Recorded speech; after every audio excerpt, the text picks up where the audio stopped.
What's up, everyone? So with everyone bashing American education, we're not learning anything, all the skills are overseas, we're starting early here. I'm teaching my 2-year-old how to reverse a linked list. So let's get into it and let's start with the iterative way. So, Ashy, let's get into reversing it. So we want to put purple, yellow, green, big, front. We want to put them all together, but we want to reverse the order. So let's do it iteratively. Yeah, so Asher, watch this. So we're gonna take this, and we're gonna take it, and we're gonna put it here in temp, equal to no. So we're gonna do that because there's nothing connected to it. And then what do we do next? We take this one, Ashy, watch this. Watch the train, watch the train. So we're gonna take the train and put it here. And then look, oh,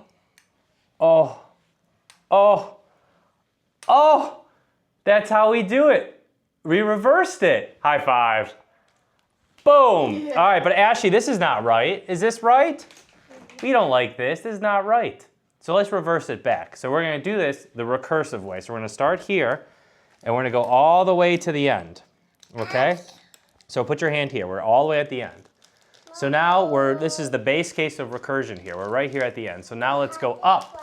So we're going to go here. This is head. Head.next equals head. So basically, we create a cycle here to here, and we go head.next equals null. So we have this here, and we're up here.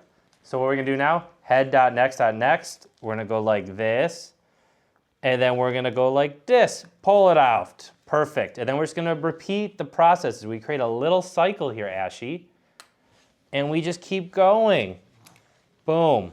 And then finally, we cycle it on there. And that's how you reverse a linked list, Ashy. That's how you reverse it. There we go. 2-year-old's already way ahead of the game, baby. How do you feel? Good. Yeah. All right, that's it. Take care, guys.